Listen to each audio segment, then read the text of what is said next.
réaliser notre première broderie sur la PR 680W. Donc j'ai choisi le cadre 10-10.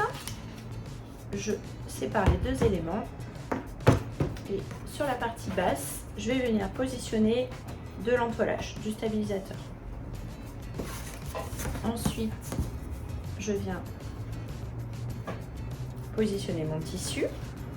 Donc ici, j'ai utilisé ce type d'entoilage standard parce que je vais broder sur un coton stable. Pour les autres techniques d'entoilage, je vous invite à aller regarder nos autres vidéos. Donc ici, j'ai mon entoilage, mon tissu, et je viens positionner par-dessus la partie du cadre avec les attaches. Donc pour cercler plus facilement, je vous invite à faire cette opération sur un support bien stable, une table plutôt qu'un carton.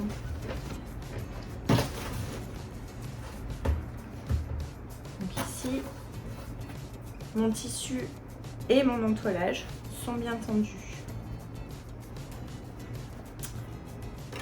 Je vais maintenant aller sur la machine choisir mon motif.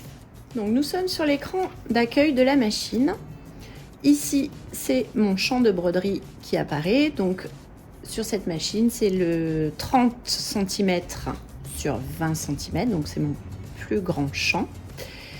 Et ici, ce sont mes menus de motifs. Donc je vais aller dans celui-ci. J'ai plusieurs sous-menus. Je vais ici et je sélectionne mon motif. Donc par défaut, le motif se positionne au milieu de ma zone et je vois ici dans quel cadre je peux broder. Donc je peux broder dans le 10 cm sur 10 cm, le 13-18 ou le 30 par 20. On voit que le tout petit, le 2 par 6 est grisé, donc bien sûr je ne peux pas l'utiliser. Ici, nous avons les mesures exactes du motif.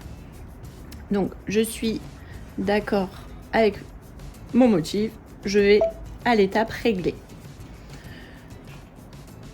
Je vais avoir différentes icônes qui vont me permettre de faire différentes opérations, redimensionner, faire pivoter, utiliser un effet miroir, attribuer d'autres couleurs, faire une chaîne de motifs, dupliquer. Les parties que vous voyez grisées seront les icônes correspondant à la modification de texte. Sur cette machine, j'ai aussi une possibilité pour pouvoir faire directement des écussons et également pour pouvoir faire un fond en motif de quilting. Donc nous, ce que nous allons faire, nous allons ajouter du texte.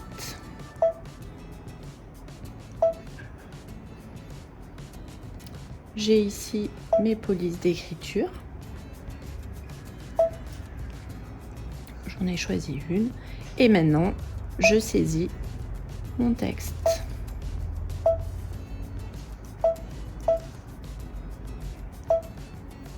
Donc par défaut, il se positionne au milieu. Donc je vais maintenant le régler et le déplacer.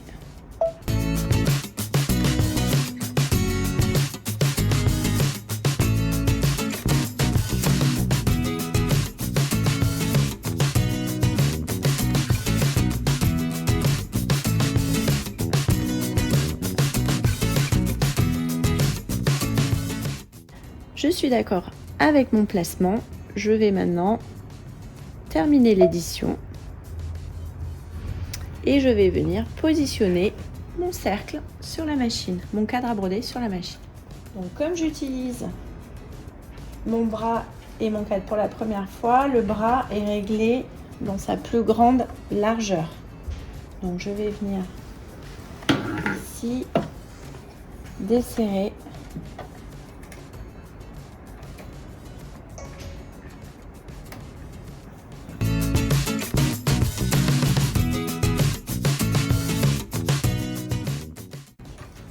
J'ai dévissé et je mets maintenant mon bras à dimension pour accueillir le cadre 10 par 10.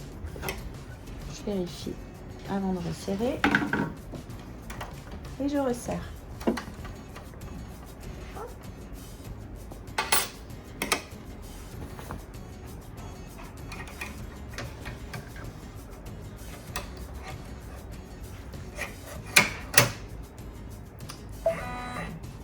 Donc sur cette machine, le positionnement est indiqué par un pointeur lumineux en forme de croix, ce qui nous aide à faire un positionnement exact. Alors ici, comme on a choisi un motif assez large, on ne va pas pouvoir trop bouger. On pourra bouger un peu en hauteur ou plutôt vers le bas. Si je veux revenir vers le centre, j'appuie ici. Donc le pointeur, bien sûr, indique le centre de mon motif. Et donc maintenant, je vais passer à l'étape de broderie. Je vais donc venir attribuer mes couleurs en termes de positionnement. Alors, j'ai un vert pâle que je vais utiliser, qui est bien en position 1. Je vais plutôt faire un dégradé dans les verts. Donc ici, je vais dire que mon vert va venir remplacer cette couleur. C'est bon, c'est en position 2. Je vais ensuite utiliser le bleu foncé qui se trouve en position 6. Donc pour indiquer la bonne position à la machine, je vais venir ici sur intervertir les bobines. Et je vais lui dire que la bobine 3 se trouve en fait en position 6. Et j'échange. Donc la machine, au moment de la 3e étape, ira chercher sa couleur là-bas. Je fais OK. Et maintenant, mon texte, je vais l'écrire plutôt dans mon doré qui se trouve en position 3. Ici. Et avant d'appuyer sur OK, j'échange mes couleurs. Et là, je vois bien que ça a été pris en compte. Maintenant, je dis OK. Et maintenant, nous sommes prêts à broder. On déverrouille. Et on y va.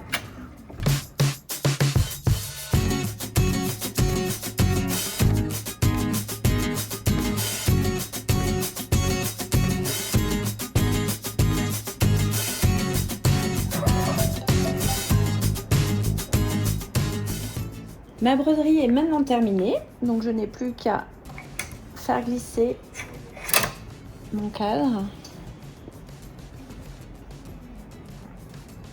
Et voilà!